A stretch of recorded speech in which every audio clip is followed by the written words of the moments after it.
All right, so here's what we're talking about. We're going to bring you right into this conversation. We got a lot of questions for you. We're going to keep you here for a while. That's fine. Okay? I know you're here working on some stuff. That's fine. We don't have any money, but we'll ball bearings. We'll pay you in something else.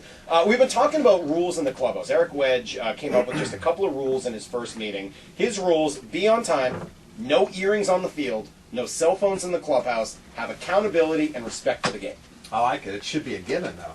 I mean, show up on time, play the game hard, go home, come back, do it again the next day.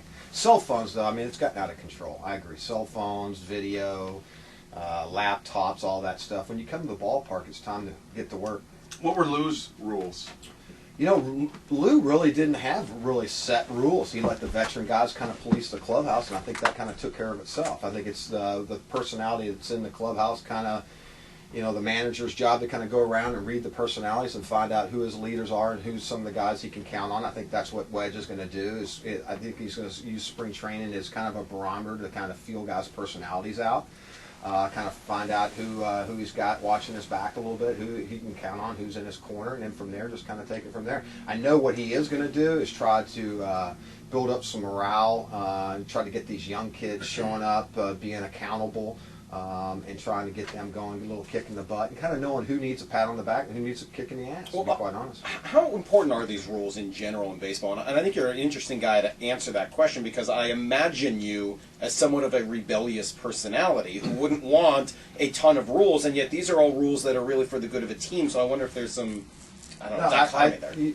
You got to have some set boundaries, and there's going to be times when guys are going to, you're going to have to kind of, the old screw you once, shame on you, give them a kind of a little card every now and then. But for the most part, I think he's going to have some rules coming in. He's going to have to establish a little credibility, get some trust going. I mean, he's new to the whole deal. I mean, look, you talk about instability. What is this, the 7th manager in like 9 years or something crazy? So it's going to, he's going to have to get things going, get things turned around, and get everybody to buy in. But what I see so far in Eric, he's kicked butt, man. I mean, it's much needed.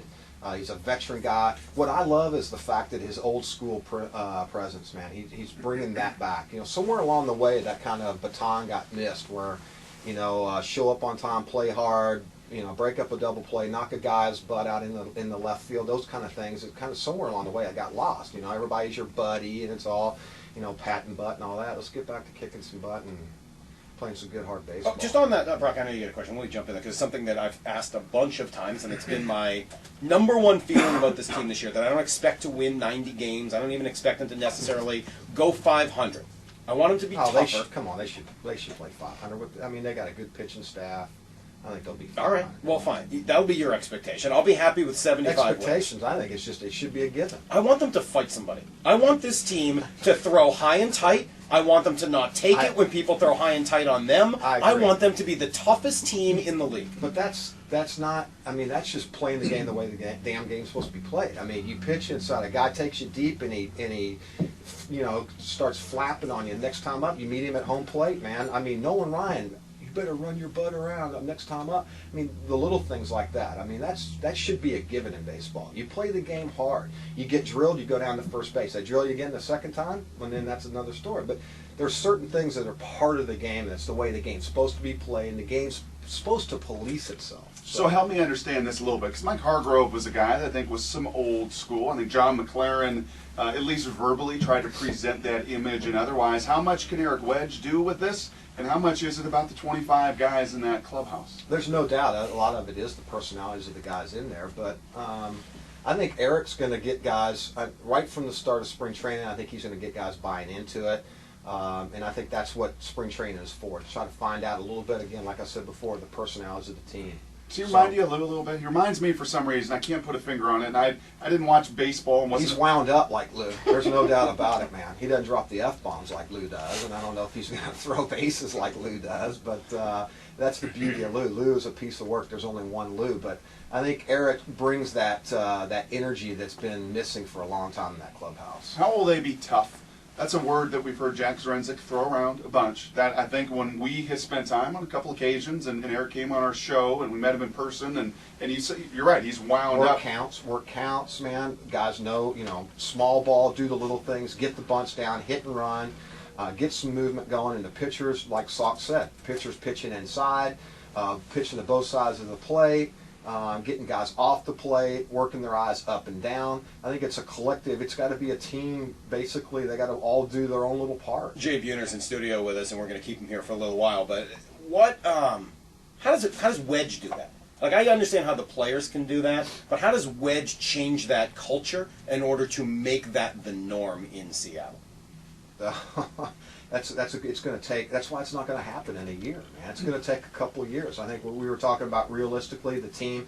I think first and foremost, you got to look yourself in the mirror and understand what you have, and go from there. And I think realistically, these guys, they should finish 500, but I think every year has got to be a little bit closer and build a little bit more and keep building off of that year, and then adding a few pieces here and there. And filling in some of the voids, and then then again too, finding out there's some certain people in there that don't need to be there, be a part of it, and then next, and being able to stand behind your decision, saying, "Hey, we got to move on. It's in the best interest of the organization and the club." Not speaking on anything in particular, but. Well, we got a lot to ask you about. We've got to ask you about Ken Griffey Jr., who is coming back to be a part of the team and to take a special consultant role. And obviously, he's somebody that you know well, so I want your take on that. We'll get to that coming up here in just a moment. Special consultant. He's a special consultant. We want to also remind people, listen tomorrow to Mike and Mike in the morning for your chance to go to Disney World and meet the guys. Be listening in the 8 o'clock hour all this week for the Subway Fresh Take Word of the Day. Hear that word. Call it in, or text it in rather, to 710-710, and you could be on your way to sunny Florida. It's all from Subway and 710 ESPN Seattle. Somebody was confused, right? He just punched me right in the kidney. Just punched me in the kidney while I'm doing the read. Just right while I'm reading. He just punched me in the kidney. He wants to didn't miss a beat, Somebody man. texted in and thought that this was a read to go with us, Brock, to Orlando, and was wondering whether or not they would have to hang out with us once they got there, or whether they could ditch us once they got to Orlando. I don't know whether you can do that or not. We're not going. You get to go with Mike and Mike, not with us. All right, more with Buhner and who I'm going to take down. I've already lost to Ray, but Buhner's he's still bigger than me, but he's closer to my size than Ray is. We'll ask him about Griffey next. Brock Salk in the New Sports Leader, 710 ESPN Seattle.